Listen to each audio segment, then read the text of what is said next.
Welcome in, everybody, to the best in true crime podcasting. This is True Crime Tuesday. I'm Tim Dennis. Boy, we got an interesting and somewhat grisly True Crime Tuesday today. I read the most interesting book over the weekend, and I'll tell you, it's a little bit of a one that grips you right in the stomach. It's one that, if you're of the faint of heart, you probably don't want to read. It does involve the murder of a small child by the name of Lyric, who is 1.5 years old. It is a little bit of a redemption story as well. It is called Immunity for Murder, the Veronica Taft story. And it's written by David M. Beers. David M. Beers holds a Bachelor of Professional Studies degree from Empire State College. Previously, he served 6 years in the United States Marine Corps. Thereafter, he received an honorable discharge at the rank of Staff Sergeant. Thereafter, Beers became a sworn member of the New York State Police. As a trooper, he excelled in his regular duties and became a police instructor. Later, he helping to develop, implement, and teach a statewide highway drug interdiction program. After being promoted to the rank of investigator, Beers received additional training and experience and served in several specialized venues, including narcotics, major crimes, violent felony warrants, and forensics, where he attained experience and proficiency in several forensic disciplines, including evidence collection and preservation, crime scene investigations, fingerprints, arson awareness, fire cause and origin, and bloodstain pattern analysis. Over several years, receiving numerous commendations while routinely maintaining excellent and/or outstanding performance evaluations, Beers' career in law enforcement ended prematurely. And here's what's interesting. We're going to talk to David about this at the beginning of the program. As a result of what later became known as the New York State Police Troop C evidence tampering scandal. Beers, who was initially cleared of any wrongdoing, was later falsely accused of a host of crimes related to his work as a police officer. After a 2-year legal battle, including 2 trials, he was exonerated of all criminal charges. But despite his complete exoneration, Beers was fired from his position as a police officer. Even though his law enforcement career had been ripped away, his training and experience had not. Over the next 2 years, Beers transitioned his training and experience into the private sector and became a licensed private investigator, which is where he comes into the story with Veronica Taft. With his combined experience as a Marine police officer, defendant, and now private investigator, Beers developed a unique perspective of the criminal justice system. Thereafter, starting his own investigation and consulting business, he justly named New Perspective Investigations. That's where he continues to work today. He came across this case with Veronica Taft and her 1.5-year-old son, Lyric, who unfortunately was murdered, and we'll talk about that story here later in the program. Let's welcome to True Crime Tuesday, David M. Beers. David, welcome to True Crime Tuesday. It's a pleasure for me to have you on this program, sir. Thanks very much for having me. I'm very honored to be on your show and talk about the Veronica Taft story. It was a story that needed to be told. I was directly involved with her case, working on her behalf through her attorney. And it was a kind of a long ordeal. She spent time in prison for a murder she didn't commit. Her other children were taken away from her. Well, we'll unpack that here in a bit, and we're going to kind of unpack it slowly, bit by bit, because it is a very intriguing story. And unfortunately, I think we all go through periods in our life where we're misconstrued and misunderstood, and definitely Veronica was one of those people, a person with a strong character, a strong will, and someone who really is a survivor. I shouldn't say was. She is a survivor. And we'll get into that here in a little bit later in the program. I want to focus on you first, David, because as I read that bio, speaking of misconstrued and misunderstood, man, you kind of got if you don't mind me saying, the shaft on this deal with this New York State Police Troop C evidence tampering scandal. Tell me for a second, or help me outline this for a second. What exactly was this thing? It's kind of a long story, but one of my colleagues that I had worked with in the identification unit doing forensics work, he had an interest in pursuing his career with the CIA, And so he went there and basically admitted to them that he was willing to do whatever it takes to get the job done. And he went on to admit that he had actually tampered with evidence while he was working for the New York State Police. Well, that kind of backfired on him, and an investigation was launched that led to his indictment, and then it kind of spread from there. Went to a second investigator that had worked with him, and he was indicted, and then a third one was indicted. But it didn't stop there, because in the interim, I had been transferred to the identification unit. I wasn't there when a lot of these previous tampering cases took place. But I had been assigned there, and I worked along side by side my two colleagues. And again, to make a long story short, one of them kind of pointed his finger at me when he was making a deal with a prosecutor, and they ended up coming after me. But like I said in the bio, they had originally cleared me of any wrongdoing. And then all of a sudden, I find myself being charged falsely with a number of crimes related to my work. And so that's what happened. And I was charged in two different jurisdictions, one in Broome County, New York, one in Tioga County, New York. And so that was a 2-year legal battle. But I got myself a good attorney. I maintained my innocence throughout, and went to the first trial in Broome County, and I was exonerated of everything. Then several months later, I went to trial again in Tioga County, same result. And interestingly, in the second trial, the prosecutor was reprimanded very severely during the trial, right in front of the jury, for withholding evidence under what they call the Brady material. Wow. Which was a document that he had possession of, which should have been turned over to the defense, and it never was. And the whole thing played out in open court, and he basically got caught red-handed withholding the document. And the judge gave him a lot of leeway to try to explain himself, but in the end, he was told that by law he was required to turn over that document, and then he sanctioned the prosecutor right in front of the jury and told them that they could apply the most negative inference to what he had done. So for the most part, the case was over, and I was once again acquitted.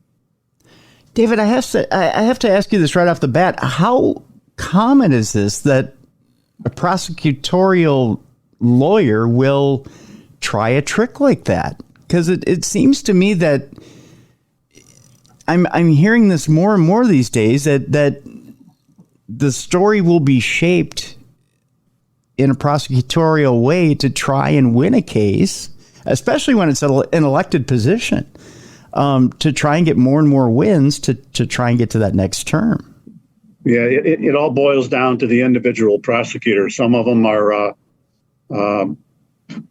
don't know, I can't explain it, overzealous or trying to make a name for themselves. I don't know. And there's other ones that are excellent, that I respect highly, but you just never know who you're going to be up against. And in the case that against me, the crazy thing was that this prosecutor, he was appointed as a special prosecutor by a judge, and he didn't have any experience. He had never prosecuted a case in his life, but yet he's assigned to something as important as prosecuting a public official. And it was a disaster right from the get-go.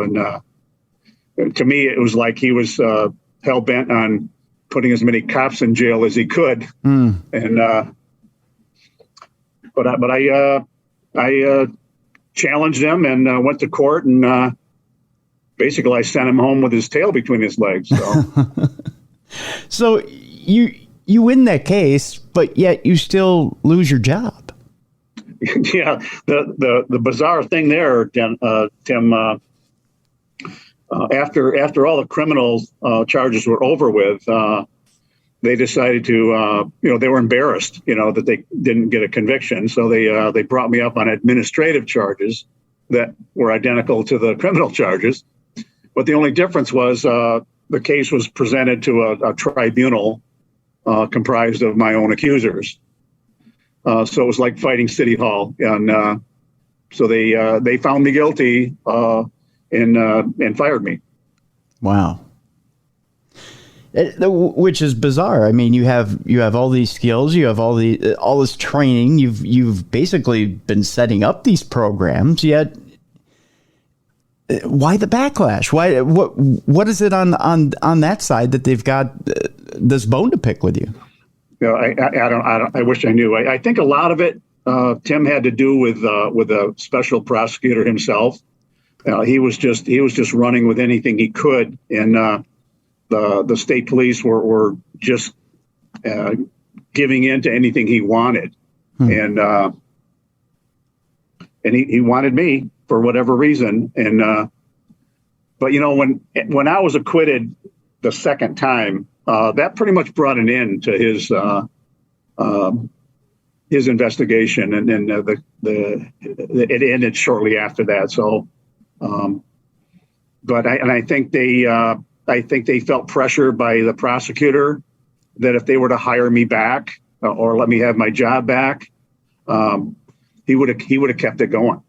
Wow. I think so I think they did what they had to do, in their opinion, and let me go. I don't think they wanted to, but I think they felt compelled to do that and just sacrifice me for the benefit of the good for the whole organization. That's a shame, because I think anybody who reads this book will see how incredibly, not just incredibly skilled you are, but incredibly detailed you are at your job, and how you really don't let anything go. You don't let anything slip through the cracks, and you really, not only that, but you really do care about your job, and you really do care about the people that are involved in your sphere of influence. And I'm very detail oriented. I think that's what led to me getting assigned to the identification unit. I never really wanted to go there. I was happy working major crimes and narcotics.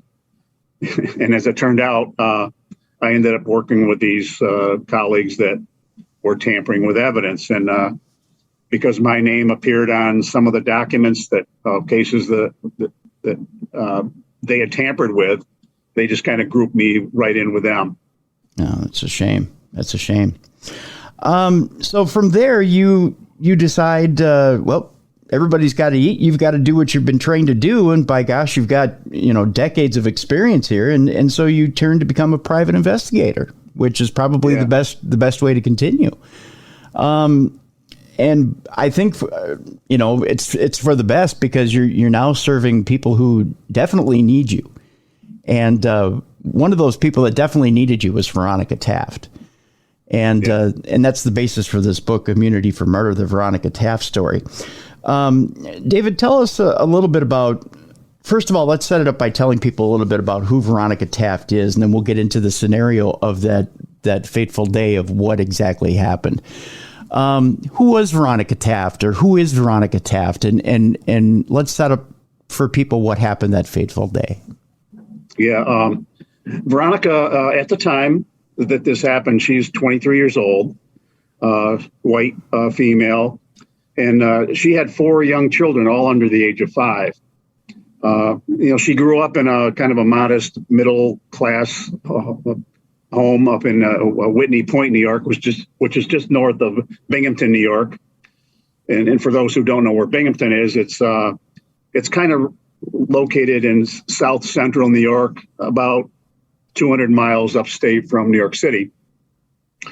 And so Veronica attended Whitney Point schools, and she was diagnosed like in the 7th grade as having ADD and ADHD, and she was classified as learning disabled. And while she was in school, she was often bullied and teased, not only by students, but even the staff. And finally, at some point, she was placed into an alternative learning center. And that was probably the best thing they did for her. because once she got there, she really found her niche, and her ability to learn really excelled. In fact, she graduated with honors from the Alternative Learning Center. But then after she graduated, she kind of moved out of home, and she found a boyfriend and moved in with him, and they ended up having 2 children together. That didn't end well. He became abusive to her, and so she kind of severed her relationship with him. Then she met another man and had 2 more children, including Lyric, who's the one the book is about. Just a brief correction. He was 2.5. And I'm sorry, 2.5. Yeah. But anyway, but that relationship became abusive as well. And she ended up severing her relationship with him, but not before Child Protective Services got involved and made her life miserable. But she finally was able to sever her relationship with both of them, and her kids got taken away for a little while, but she got them back, and she moved out of state for a while just to get away from everything, but then eventually came back in the summer of 2010. Mm-hmm. And shortly after that, she met a boyfriend named Chucky. Who got introduced to her by a friend. He was a black male friend. He had come up from the Bronx, mm-hmm. and found a little apartment not far from her, and they started seeing each other. And so that's a little bit about Veronica. And there's obviously much more to the story. Right. Now, with Chucky, Charles Pratt, he had an interesting background as well. Charles Pratt had, with previous girlfriends, and correct me if I'm wrong here, had been known to babysit those children, correct? That's right. Okay. So it wasn't his first go around with babysitting. So this wasn't the first time he had done that. And with that, we should also mention that Veronica, at the time, for her occupation, she was working nights at the Binghamton. I'm sorry, I'm having a hard time with the name of the town. Binghamton High School. She was working as a janitor overnight, so she had kind of odd hours. But that she was working hard to try and support the family. Yeah, absolutely. I mean, she was, like I said, she was single. She was on public assistance, but she was trying to supplement her income by working full time. She was always a worker. Mm-hmm. Everybody I talked to told me that. She always wanted to work. And so she found this maintenance position at the high school, but it was a night shift, from 11 p.m. till 7 a.m. She found the job through a temporary employment service. And she'd been working in that capacity for about 6 or 8 weeks before this happened. And when she first started, she had a young girl, a friend of hers, who babysat the kids while she was at work. But then she met Chucky and introduced him to her kids, and they all seemed to kind of hit it off, especially Lyric. I mean, he followed Chucky around all the time. Mm-hmm. And for the next 6 weeks, everything went fine while she was at work, and he babysat, and there were no issues. But then on December 30th, 2010, tragedy struck. Yeah, and we should also mention too, and you mentioned that everybody seemed to kind of hit it off. It seemed like Chucky was pretty attentive to the kids. I mean, he made them meals, and he would tuck them in, and everything was kind of fine. It didn't seem there. In fact, he never even laid a finger on these kids, did he? No, he didn't lay a finger on the kids, nor Veronica. I mean, the police questioned her about that, if he had ever been abusive to her or any of the kids, if he ever disciplined them, and there hadn't been any issues at all. Okay. So on the date in question, kind of walk us through what exactly that day was like. Now, Veronica is kind of feeling fatigued, and she's really kind of gone through the ringer, and she wakes up a little late, doesn't she? Yeah. So we got to back up a little bit to the night before. Okay. Yep. As she's getting ready for work. She was home alone with the kids, waiting for Chucky to arrive. Mm-hmm. And, the kids were in their room watching a movie. So she laid down to rest a little bit for the long night ahead. And she fell asleep, kind of in a deep sleep, and then kind of woke up in a panic thinking she was going to be late. But as it turned out, it wasn't as late as she thought. And Chucky wasn't there yet. Lyric walked in and needed a diaper change. So she did that. And he wandered back to the bedroom with his sisters to continue watching movies. And then Chucky shows up right on time, about, between 10:30 and around 10:30. And then his brother, Jamel, whose alias was Mello, he showed up right behind Chucky. So he was there when Veronica left to go to work.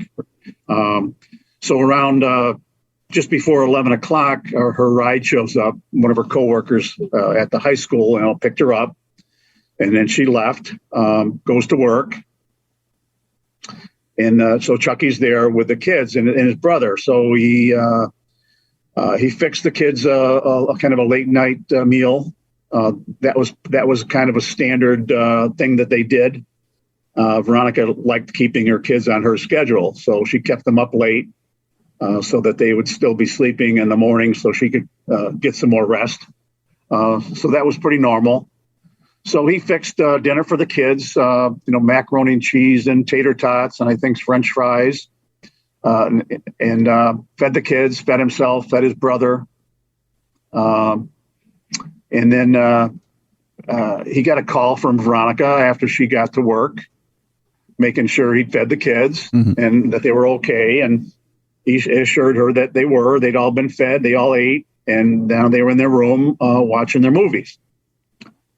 So later that night, she called again around 1:30 or so. She thought that if she had time, she'd come home and pick up a movie that she could watch with her coworkers if there was time. Okay. But it turned out they didn't have time, and so she never came home. Now, so then we kind of fast forward to... Explain real quick why they didn't have time. Now, it's kind of over the holiday break, correct? Correct. Okay, so... Yeah, ordinarily, during a regular week, they probably would have had time. But this was the holiday week between Christmas and New Year's, and there was no school. But because of that, they had a lot more work to do. They had to strip and wax all the floors, which was above and beyond what they would normally do. So they were really quite busy that night and just didn't have the time. Okay. All right. Continue. I'm sorry. Yeah. So she wasn't able to go home and get the movie. They were too busy. So she works the rest of the night, and Chucky's there with the kids around 12:30 or so. His brother Jamel leaves, and he came in from Ohio and to stay with Chucky, and so he was staying at his house. So he left and went back there to sleep. So now Chucky's alone there with the kids, and supposedly they are all in their beds and sleeping. And now at this point, Mello and Chucky had been playing video games. Chucky had changed into his pajamas at this point. Is that right? Yeah, he told his brother that he was tired, and while they were playing their games, and said that he was going to be going to bed soon, and he'd already changed into his sleep clothes. Okay. So at this point, Chucky seems like he's ready to turn in as well. Mello decides he's going to leave and go back to Chucky's place. Yeah. Now, is this the last time Veronica calls to the house? Yeah, she called. I believe Mello had already left. Okay. When she called around 1:30, she wasn't sure at the exact time. It was in the phone records. They confirmed that the call was made. She called from her work phone. She didn't have her own cell phone at the time. But Chucky did. So she would call from her work phone to check on the kids, and if anything else came up, he would have a way to get a hold of her. Jamel goes home. So now Chucky's there with the kids, and supposedly he went to bed shortly after Mello left. Okay. I'll tell you what. At this point, David, let's take our break a little early because some things happen overnight, and this is where it begins to get sketchy as to what exactly happened. And we get into the meat of the case. When we come back, something happens with 2.5-year-old Lyric that ends up in his death. And all hell breaks loose. And this is where we get into the meat of the case and who exactly did what and who's guilty for what. Now, keep in mind, we have the players in the case. We've got Chucky. We've got Veronica, who is supposedly at work and has been at work and supposedly doesn't get done until 7 o'clock in the morning, correct? Correct. Okay. So we've got Veronica, who's at work, who's supposedly there till 7 a.m. You've got Chucky, who's supposedly in his bed. And you've got Jamel, who supposedly went home. So those are the three adults in the case. So when we come back, we'll talk with David M. Beers, author of this book, Immunity for Murder, the Veronica Taft story. And we'll talk about why then exactly did Lyric Taft die. That'll come up next when we talk about this book, Immunity for Murder, the Veronica Taft story, here on the Best in True Crime Podcasting. This is True Crime Tuesday. Welcome back to the Best in True Crime Podcasting. This is True Crime Tuesday. I'm Tim Dennis. Our guest is David M. Beers, and we're talking about Immunity for Murder, the Veronica Taft story. We have a link for the book in the description of this program, and you can pick up that book. And by all means, please do. It is a riveting story. It's actually a redemption story as well. We'll tell you a little bit about that a little bit later in the program. But a confusing story as you read it. Because it's got twists and turns in here that you would never believe. And there's a little bit of a corruption story in here as well, David. And we'll get to that here in this second part of the program. And I'm finding that in your life, you're dealing with quite a bit of corruption. It seems like you seem to wade through corruption as you go through your life as well. Yeah, indeed. So when we left our audience at the break, we were talking about the fact that we have three players in this, and they all seem to be occupied in other areas. You have Veronica, who's at work. You've got Chucky, who supposedly has now gone to bed. And you've got Jamel, who's left. So at this point, David, we have adults that are sequestered in other areas. We have the kids who are safe in their beds. Now, we should mention the door to the children's room. The door is not like any other door, is it? No. The door, it looks like a standard bedroom door, only it had broken off its hinges sometime in the past. And I mean, literally right off its hinges. So, I mean, the door didn't work like a conventional door. You had to kind of pick it up and put it into place. And it was heavy. It was it was an older apartment, so it was a solid door.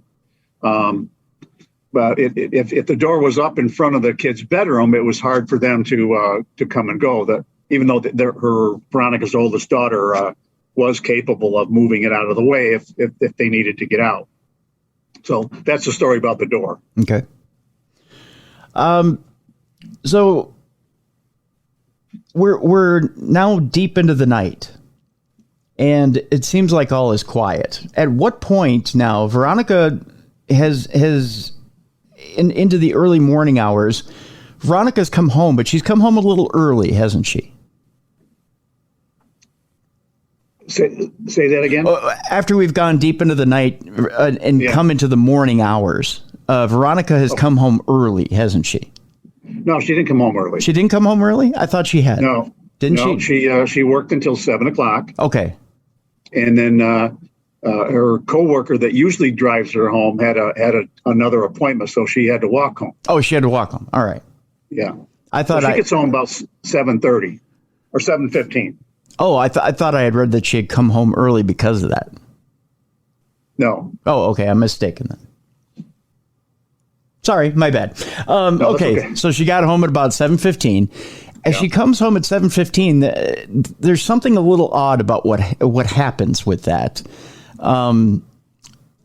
Tell us what's odd about when she comes home at that time. Well, it was a little odd because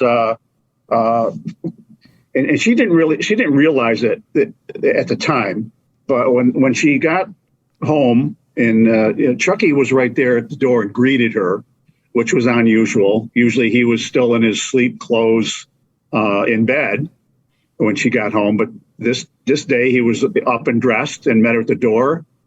And the other thing that was odd was that ordinarily when she would get home, she would go and check on the kids. But on this morning, Chucky's right there to greet her, and he assures her that, hey, the kids are fine. I know you're tired. You're on vacation now. You need your rest. Just come on in and get some rest. So, she didn't. There was no argument from her because she was tired. Sure.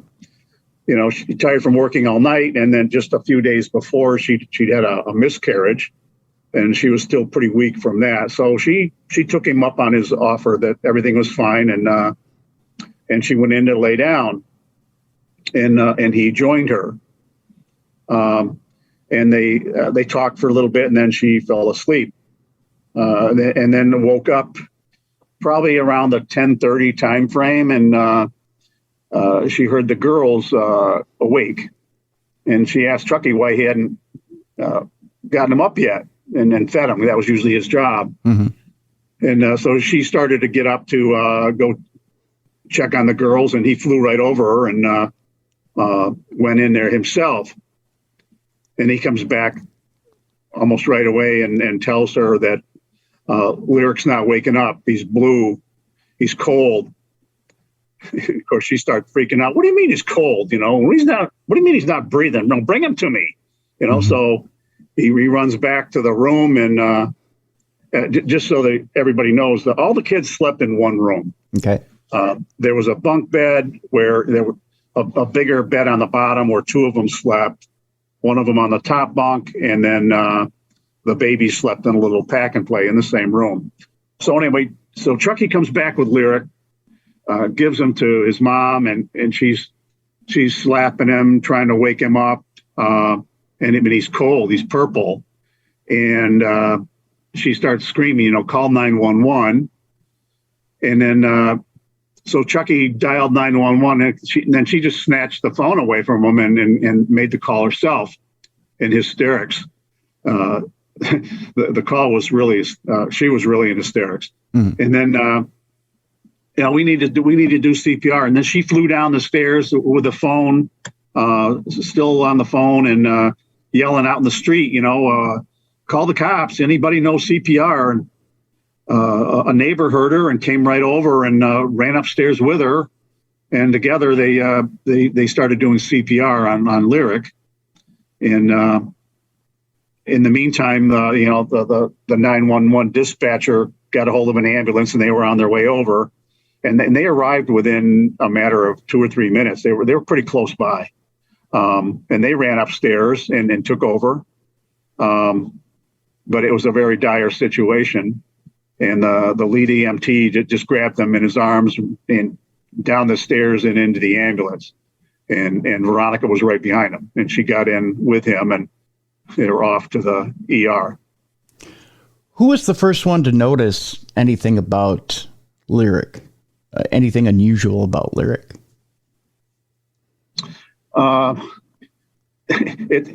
Veronica hadn't noticed anything right away. The only thing she noticed was he was blue or purple colored and not breathing. Mm-hmm. She really hadn't noticed anything else at the time.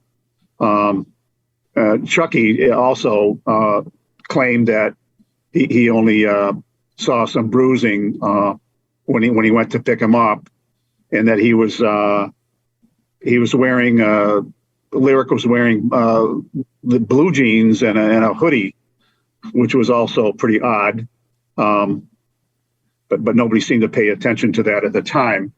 But it wasn't until the EMTs got there and they noticed that his abdomen was protruding, and which caused the little jean pants he was wearing to be real tight. they took him off to ease the pressure. Mm-hmm. And so he was just in a diaper at that point, in the hoodie, when he went to the hospital. Chucky had I'm sorry, go ahead. And then when he got to the hospital, of course, the emergency room doctors also noticed and described multiple bruises and injuries all over his body. Chucky had a very unusual demeanor about him during this whole scenario while the EMTs were there, while things were happening. Talk to me a little bit, David, about Chucky's demeanor and then what he eventually ended up doing, which seemed unusual. Yeah, he was acting strange. Veronica really hadn't paid much attention to it at the time, but she did realize it later. But anyway, he seemed to go from one extreme to another. Like when the neighbor came over to do CPR, his wife came with him and was there to observe what was going on. And she just described Chucky standing there all calm. And even the neighbor who was doing the CPR, when he first got to the top of the stairs, Chucky was right there blocking the doorway and asking who he was. And the neighbor just kind of pushed him out of the way and went right to Lyric and started CPR. But then when the EMTs arrived, or as they were arriving, Chucky, who was just standing there, all of a sudden, just according to him, he became frustrated and he ended up punching the living room wall once with each fist. And he put a large gaping hole into the wall. I mean, it was like several inches in diameter, right in the living room wall leading into Veronica's bedroom. Weird. So at this point, they get little Lyric to the hospital. Yeah. They continue working on little Lyric, but to no avail. Lyric is gone. Yeah, I mean, these guys were heroic in their efforts. They worked on him for almost an hour. But they arrived at 11:50 or so, 11:50 a.m. and they worked on him for the better part of an hour. Trying everything.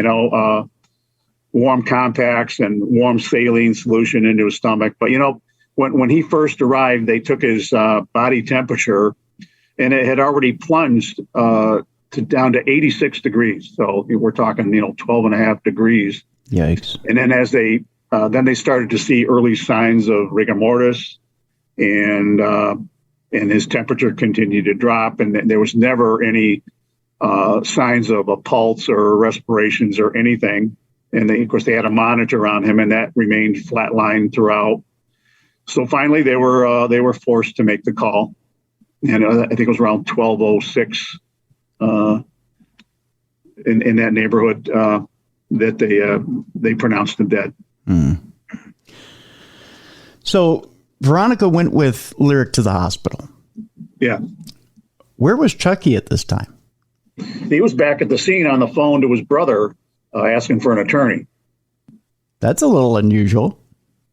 You think? Yeah, I'm just saying. I mean, so he was on the phone asking his brother to find a number for an attorney he could call, and he hadn't even, the police hadn't even talked to him yet. Not the actions of a guy who's innocent by any means. Now, I can only think of one reason. I mean, and keep in mind that most people don't think like this, but as a guy who had an African American stepdad, I could tell you that it doesn't look good in Binghamton, New York. That a black man spent the night overnight with a young child, and all of a sudden that young child is dead, and you're worried that the odds are against you. I get that mentality. I understand that. Sure. I get that mentality. But at the same time, you also, I guess for lack of a better term, you have to let things play out, don't you? Yeah, I mean, absolutely. I mean, you would think you'd be anxious to, talk to the police and, answer their questions and, get, figure out what happened. Yeah, exactly. You want to get down to the heart of the matter, and you want to come forward and come clean and get and see exactly how this happened. Yeah. At this point, how does Binghamton Police Department handle this? Of course, they when they learned about the injuries from the EMTs and the ER doctors, they sent one of their officers over there to take pictures of Lyric at the hospital. And of course, they were able to observe the numerous injuries all over his little body. His face, his neck, his chest, his back. He even had gouge marks in his neck that the doctors seemed to think were from fingernail marks. And just one look at this little boy, and he was beaten pretty badly. So the doctors did their thing, and then after he was pronounced dead, they did some more work on his body, with a CAT scan and that type of thing, and. But so the police were looking at this as a suspected homicide right from the get-go, because it appeared to them that it was no accident. He didn't just fall out of his bed or anything like that. So they were moving forward very aggressively and they wanted to interview Chucky, and they wanted to interview Veronica and try to learn what happened. Right. So they're doing the right thing. They're going about it aggressively. Sure. It sounds like the medical professionals on the scene are going about it the right way. They're going about it aggressively. We get to the point now where they've called Chucky in. Yeah. And Chucky has his interview. Is his demeanor right about where it should be? I mean, is he pretty forthcoming? Does he let them know exactly what's going on? No, Tim, it was just the opposite. He was, this guy was bouncing off the walls. In my opinion, he was probably high on drugs. And he was being anything but cooperative, yelling and screaming and, why you hold me here? And, I want an attorney, and nobody's talking to me. Everybody's talking to Veronica. Nobody's talking to me. What's going on here? Just, it was like he wanted to fight with him. And one of the bizarre things that's almost unheard of, they put him in there and in the interrogation room and let him keep his phone. That's a violation of protocol. And then while he's in there on his phone, he's calling his brother, and he's calling Max, and making all kinds of comments on the phone, some of which I probably shouldn't repeat on the air. Yeah. Really, this guy is, out in left field. And of course, the police, even though they weren't in the room with him for much of that time, they were monitoring it. So they knew what his behavior was and how he's acting, what he's saying. But eventually they did go in and try to talk to him. It took a long time to get them to calm him down a little bit to talk. And eventually he did say things, but by that time he'd already asked for an attorney. So they were kind of limited as to what they could ask him. And before we get to Veronica and them bringing her in, she hadn't actually, even though he said, well, they're not talking to Veronica, they're just talking to me. They hadn't really even approached Veronica yet, had they? At this point, no, he knew they were talking to Veronica because he knew that they'd taken her to the hospital. But they hadn't. With her son. They hadn't interrogated her yet. They had just. No, they hadn't interrogated her yet. I mean, they asked her some questions while she was waiting at the hospital to hear about Lyric, and then later they brought her back and then put her in a room and continued questioning her there. But wasn't it inferred by him that basically he thought she was in the room next to him? Yeah, at some point. He wondered why she wasn't initially. And then finally they did bring her back, and he was told that she was in the next room. And he wanted to see her, but they said, you can't do that because she's still being questioned, and he didn't like that. He actually yelled out to her while he was there. Of course, there was no response, and then he just there was nothing good about what he was doing in his interrogation room.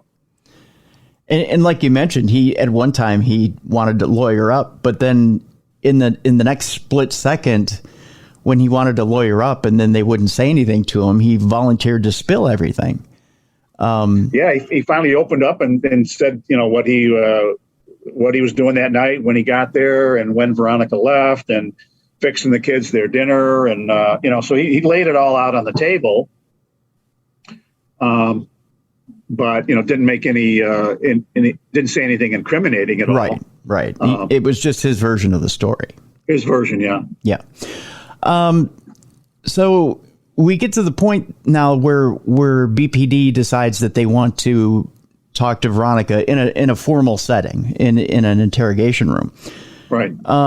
So they sit Veronica down and they talk to Veronica, but it takes kind of a weird tone.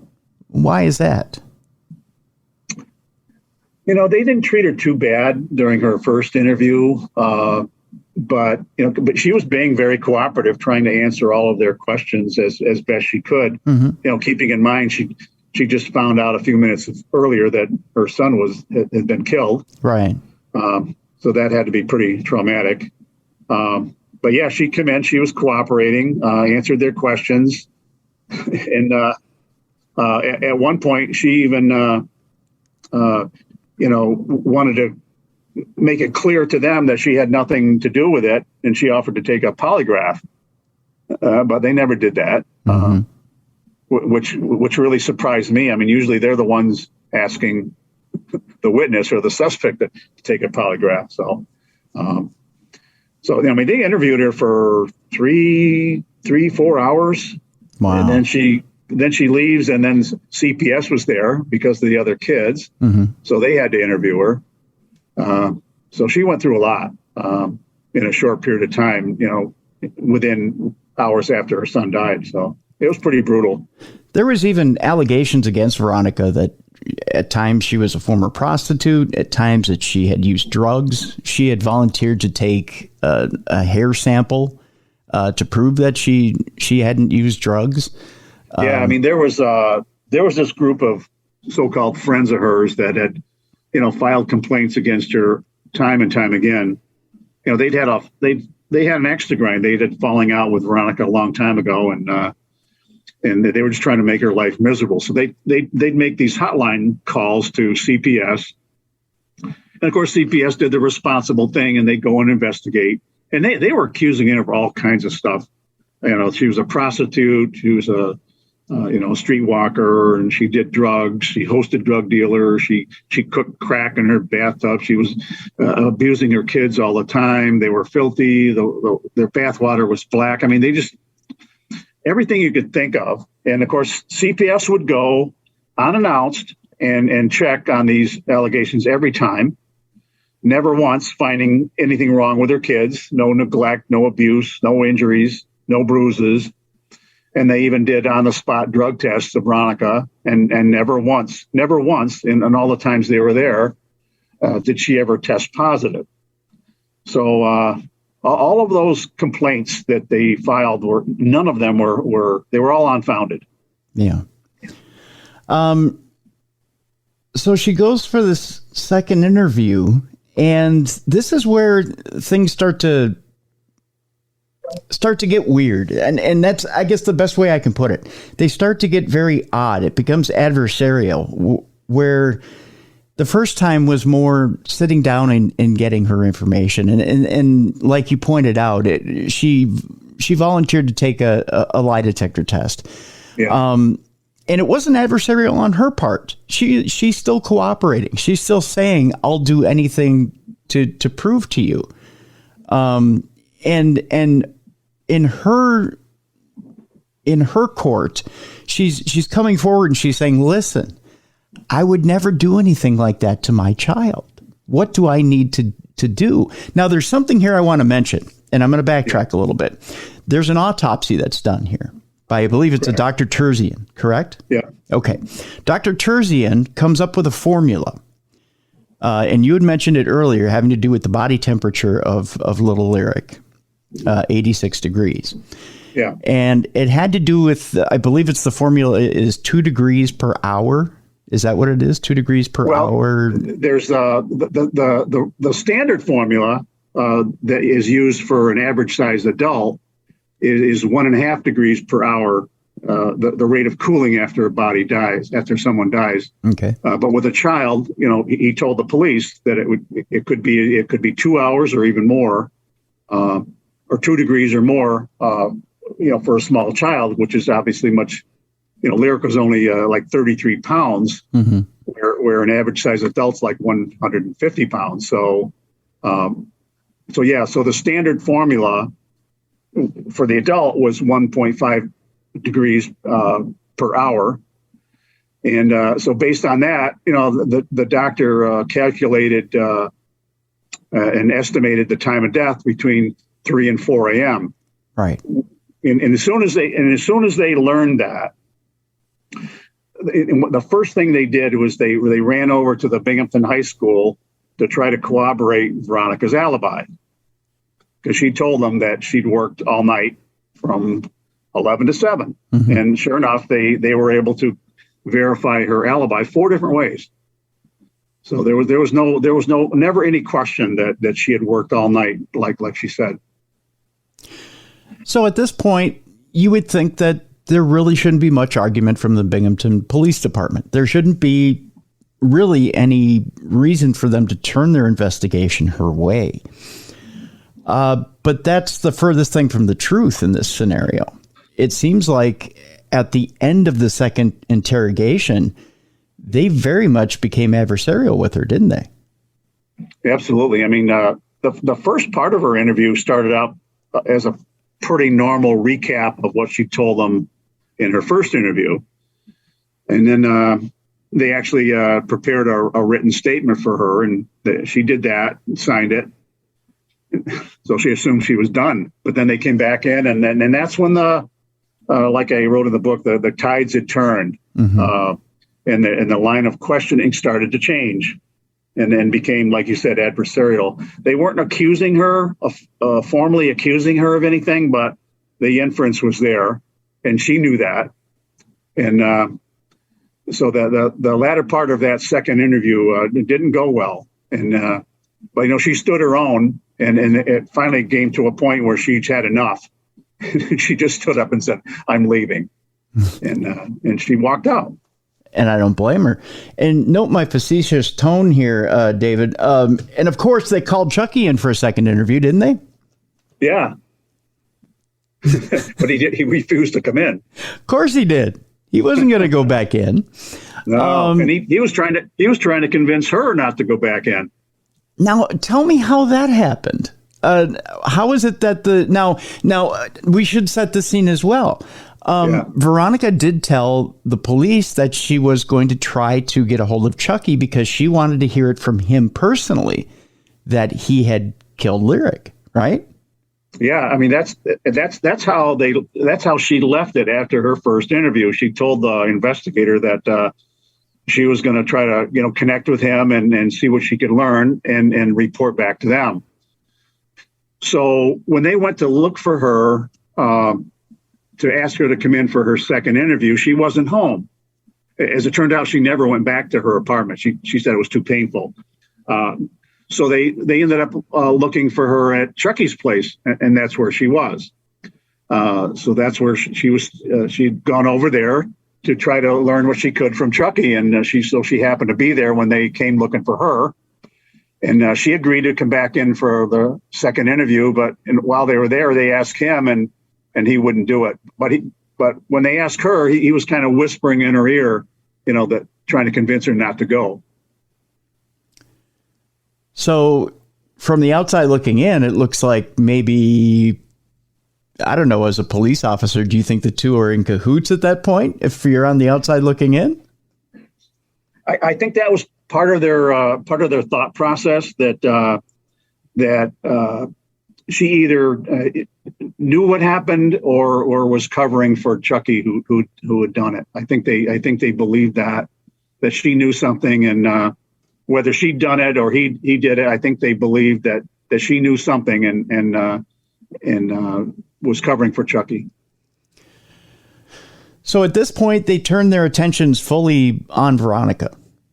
Yeah, I mean, it turned to her rather quickly, like within the first 48 hours, and it never shifted. You know, it's interesting. During her interview, she was actually telling them kind of what to do. You know, she said to them more than once, "Hey, once you find out the time of death from the autopsy, you'll know it wasn't me." Mm-hmm. So, and she was right. And even though they knew what the time of death was, they never shared that with her. And there were some strange things in this case that really, the Binghamton Police Department, I mean, they completely either missed because of negligence or they missed on purpose. I mean, you could read this either or. I mean, everything from vegetable matter that was in Lyric's esophagus, which they sent out to be to another lab to be analyzed, and mysteriously it never came back. Yeah, I mean, I think it's a little bit of both. That whether it was incompetence or just intentionally things weren't done. I mean, why wouldn't you want to know what the stomach contents were?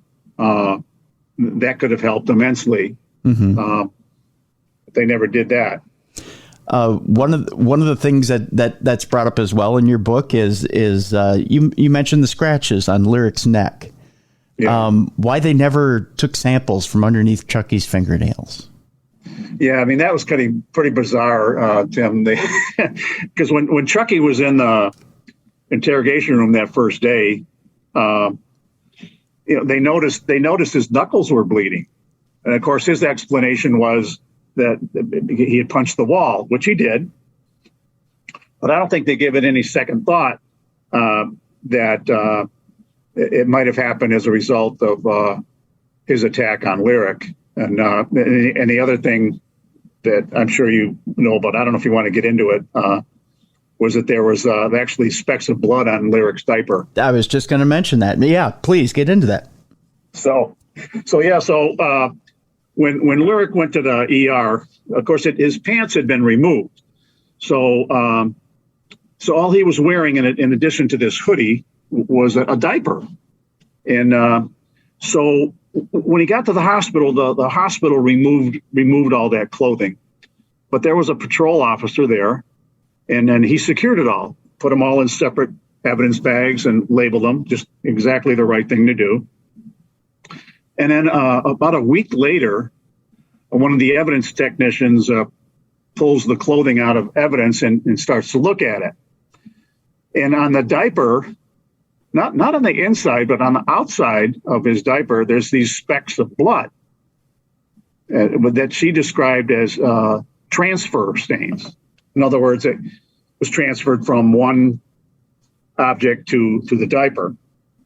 And in fact, one of the it was a disposable diaper, but they have these little closing tabs mm-hmm. that have adhesive on them that you have to hold on to when you're fastening it on.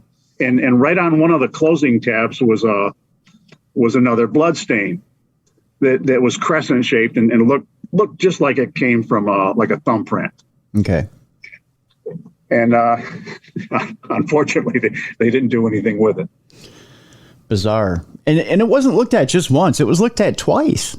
Yeah, the district attorney looked at it later, and he makes a special appointment to come over and look at it. And then rather than have it tested to see whose DNA it was, and why is there blood on there? Where'd it come from? Because the Lyric didn't have any external injuries. They were all internal. So where's the blood come from? And what's bizarre about the autopsy, and we'll just go over this briefly, is that Lyric had such blunt force injuries, that this isn't something, and what's brought up in the book, and we're just kind of giving you cliff notes here because, of course, we want you to go out and get this book. The book is Immunity for Murder, the Veronica Taft story. David M. Beers is our guest and the author of this book. There's at one point a search warrant put out, and there were quite a few search warrants, 3 to be exact, correct? Correct. Okay. So at one point, I think the second or the third search warrant was to look for plastic utensils, kitchen utensils, because they had claimed that Veronica used to beat the kids with a black plastic spoon. And That's true. To think that the blunt force trauma that poor little 2.5-year-old Lyric went through was caused by a black plastic spoon was just so ridiculous. When you, I think they finally realized that didn't make any sense. I mean, their theory was that, it started out by getting spanked with a spoon and then elevated from there into a beating. But the injuries were pretty severe. I mean, he had 2 injuries that were both of which would have been fatal. One was a head injury where his brain was starting to swell or had swollen. And the other one was a lacerated liver that it was like the doctor said in the trial, split open like a ripe tomato and had actually detached from the spine. So he died from exsanguination, in internal bleeding. Mm-hmm. At this point, BPD decides Veronica is our person we're going after. I don't know why. There's of the 3 people that were there that night, the 3 adults that were there that night, other than Mello, Veronica would be the worst person to go after. Her alibi is solid, but they decide that that's the person we're going after. At one point, the public attorney was brought in, or she had asked for the public attorney to represent her, but they found that was a conflict of interest. Yeah, it's called the public defender. Public defender, right? Yeah, she had sought them out after her second interview because she was in fear that knowing that they were coming after her, and so she wanted to consult with an attorney. So they interviewed her and talked to her. But they ended up having some type of conflict and being able to represent her. So eventually the case got assigned to a new attorney. And that new attorney, who ended up being very good, got a hold of that case and started to pour over that case. And that's where you came in. Yeah, right? That's when I got involved. I'd worked with David Butler, attorney, on other cases. And so when he got this one, he looked through it and gave me a call. He said, I need your help. Because, he saw all of the bizarre things that had happened and he wanted me on board. And we'll kind of leave that for our audience to read about how the 2 of you get together and you kind of pour over the evidence there. And you take this thing to court. And it's interesting how the 2 of you had built that. And of course, between you and David Butler, put together a masterful case. David, do you want to tell people how this thing ended up as far as the court case went and your feelings behind how that went? Yeah, I can give them a little teaser there, but sure.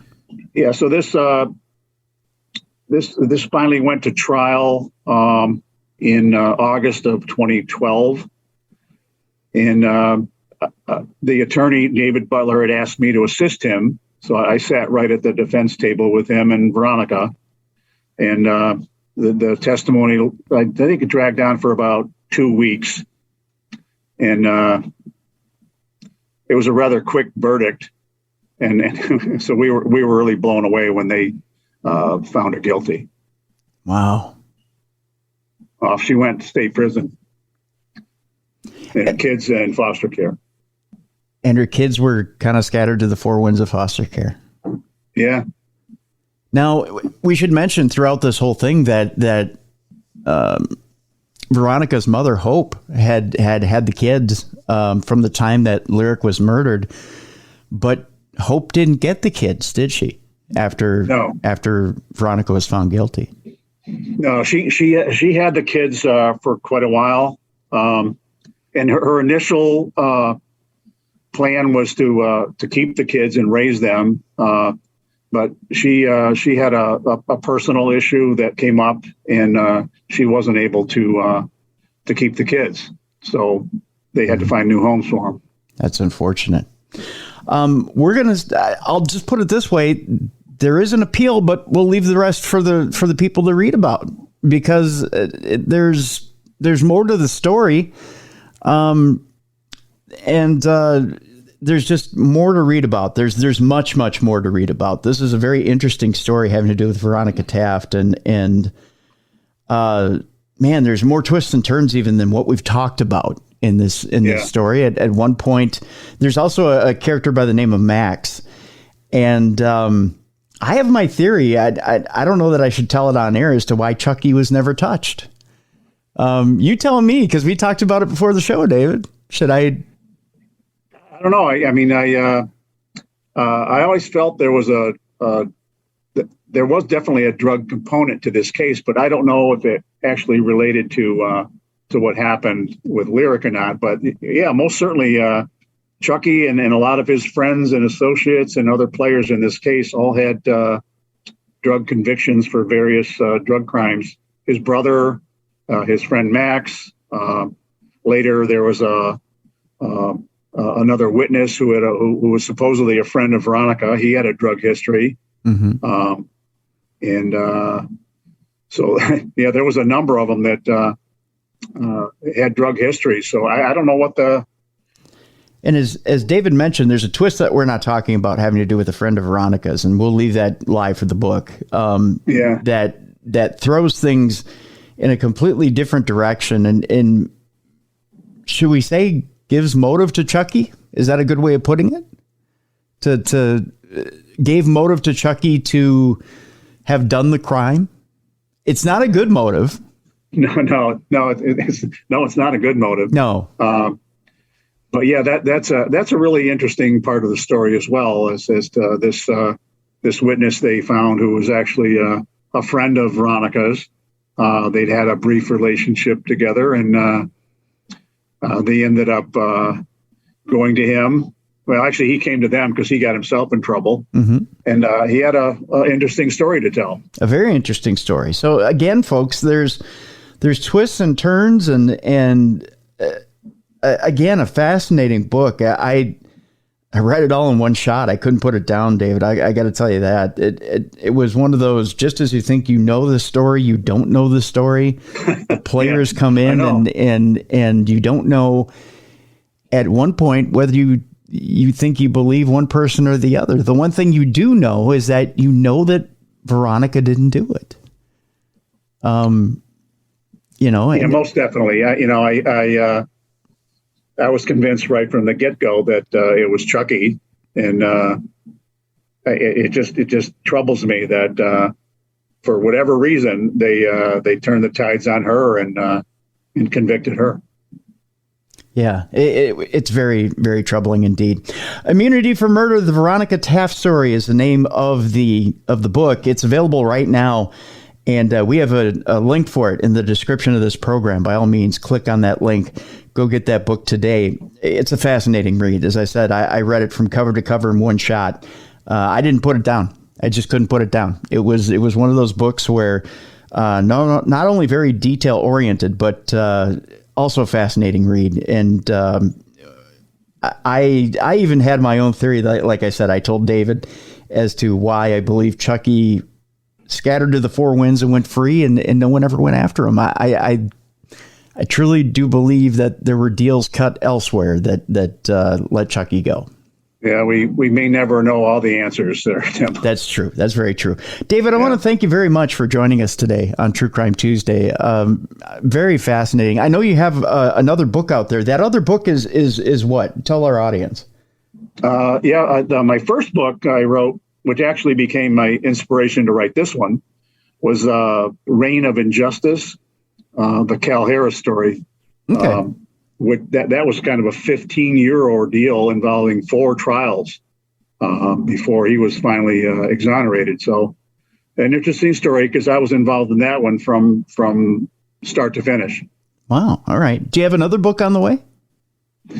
No, I haven't started my next one yet. I have several stories that I'm thinking about writing. I just haven't decided which one yet. Okay. That sounds interesting. All right. Well, we'll look forward to your next book. And by all means, we wish you the best of luck with this one as well. Again, one more time, folks, Immunity for Murder, the Veronica Taft story. The link for the book is in the description of this program. All right. It's that time where if you're listening to the free version of the show, we must bid you adieu. But if you don't want to leave us right now, you don't necessarily have to. What you can do is you can go to Stitcher.com. Click on the subscribe button under Stitcher Premium. That will get you to listen to Dumb Crime, Stupid Criminals. That'll get you to listen to the ad-free version of Darkness Radio. And that'll get you to listen to hundreds of podcasts ad-free and expand your audio horizons more than you could possibly ever imagine. And the best thing is you can do it for just $5 a month. Do it right now. Go to Stitcher.com. Click on that premium button.